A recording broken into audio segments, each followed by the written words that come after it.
yesterday, literally. Hey, this is a huge game for the huge man that is Wemby. France's alien, okay, was put in a situation where, Perk said his game 2 was a must-win, but it really did feel like every single game in this particular series is a must-win series. Wemby did not get any more suspension other than getting kicked out of the game in the second quarter. There was no fine either. That had some people who I don't really know their angle pissed off. Darius J. Butler. It's ridiculous. Should have been fined, maybe? Should have definitely been fined. I don't mind him not being suspended. He is a superstar. Superstars do get treated differently.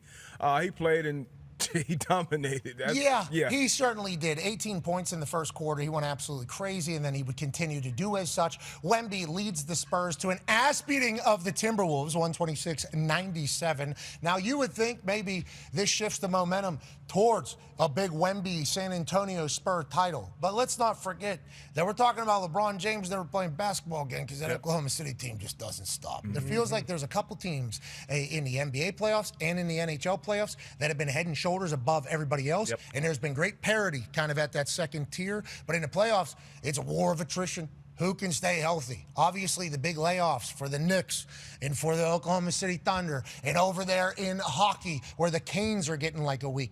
That can help you. Long time. Or it can make you rusty. Sometimes. Joining us now, ladies and gentlemen, is a man who played in the NBA forever. He's former Dance with the Stars champion. I saw all of them yesterday. Shout out. I saw the entire Dance with the Stars crew. Robert Irwin, okay, great Aussie. Oh, the man. Great energy, great juice. The whole crew. I do it. They were there. Julianne Hough was there.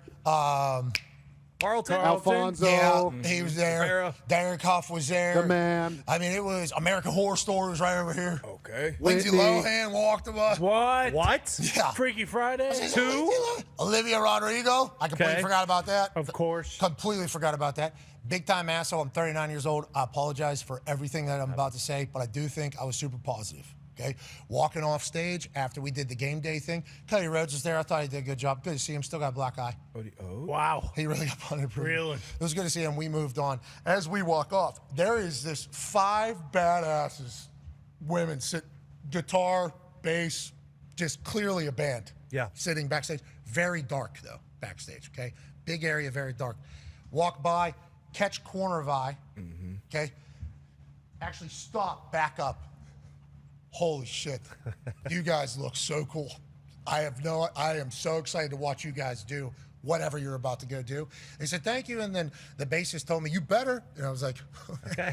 All right, I will. Good I actually boxing. crushed it. I don't know how many songs they played, 100. It felt like they were playing forever. That was an incredible show yesterday. It was an incredible show. She's got bangers. Yeah, it really. It was awesome. It was an awesome. They crushed We it. should not have been there. But on that note, a man that should have been there, former NBA champion, NBA analyst, superstar. Great to have him back. Ladies and gentlemen, Iman Shumpert. Yay, Mom! What up, My Shump? guys, How you doing, Shump? Good to see you, man. How's life over I'm there? good. It's good, man. I'm in LA. Sunshine. It's a lot going on, but it's all right. I'll tell you what, over here in America, too, there's sun coming out. We're starting to get spring. Starting to get a little springy over here. New York City was like 65 degrees walking around. Yeah. It's a special time, obviously, and this means the NBA playoffs are cooking right now. I saw Jalen Brunson. He's like 6'2". You saw him? He's taller. I thought he was 5'4", 5'5". Well, compared to everyone else. Yeah, that is not the Giant. case. He is 6'2". He's big dude. I did not know that. Saw Cooper Flag as well. Big guy. Giant dude, these guys. The New York Knicks, obviously, have a little bit of rest right here, Iman. And I was just talking about it. Oklahoma City also has a little bit of rest. In hockey, the Carolina Hurricanes have a little bit of rest here in this series. And, anytime you have a best of 7, if you get a sweep, obviously you get the job done quicker. Do you think about rust in these moments? Do you think about rest? Like, how do you maintain rhythm, if you will? And I know I brought up the NHL, but I'm going to continue to do it. Like, the goalie over there for the Carolina Hurricanes has been standing on his head. Just standing, unbelievable seeing it. Now he's away from it for like a week and a half. That's like something that could happen. In basketball, obviously, you can get into a rhythm, you can get hot. Super long time out. Is this good or bad, do you think? How should we be judging these teams, Iman, as we continue through? Well, it could be good or bad. I think that the Knicks and OKC both do a great job of just making sure that they have a rhythm. I think whatever you have to do in practice, the 3-on-3s, the 4-on-4s, making sure you're doing full court stuff and keeping guys sharp and getting shots up. But the playoffs, the best ability is availability.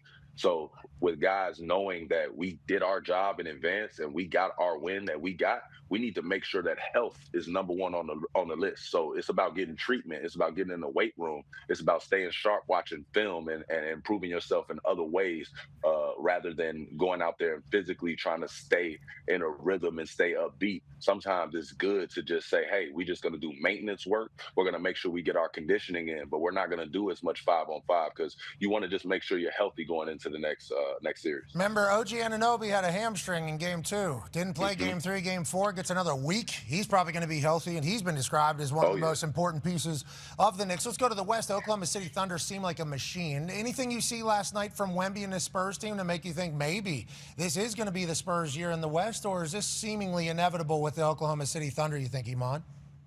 It's going to be a challenge either way. I think one thing that you can learn from Minnesota, which, we'd have to take away the first quarter from last game because Wemby just kind of had his way in that first quarter, that first half. But Minnesota has played him tough, and they played him tough in a variety of ways. They've done the beat him up tactic where they just putting elbows in him after every play, that making sure he hits the floor. It's becoming playoff basketball, but it's been cool to see Wemby invite that challenge. He got up clapping. They made him roll his ankle. He still got up clapping, encouraged that no matter what y'all do, this is my path. That's encouraging. It's just, when you look at the OKC Thunder, it is not just Wemby that's got to go out here and play well. They put pressure on your guards every night to defend. They put pressure on your guards to be able to handle the ball and not make any mental mistakes, not let them get out there. So when the Spurs are going to be looking at OKC, they're going to be looking at a mirror as far as their backcourt goes. And Chet doesn't. I'm sure he knows that, Wemby's got an advantage on him, but I don't think that he's willing to just let things go. I think they still have that little antics that they have from playing overseas. They still got that going on, and that's what the people signed up to see. Yeah, you talk about looking in a mirror. I mean, those two at some point are going to have to get along because there's going to be like similar tailors and shit that they're going to have to deal with for the rest of their life, that whole thing. But for now, it's going to be great to watch them absolutely battle. Hey, what did the OGs around the NBA and what do you think locker rooms around the NBA thought about Wemby with the elbow? I thought it was Wemby saying, hey, I'm done with the shits. Players understand the rules, and we understand what we're supposed to complain about in the moment to get the call. If you're in the locker room, that's a flagrant 2. He should be ejected. The next game, he shouldn't even play. You're just going off the rule book. But in all our heart of hearts, if we're allowed to throw a bow too, we wouldn't care. And what I really want to get lose some teeth. Like, I remember going to the basket a bunch of the times when I was my rookie. 7-4 for a long time.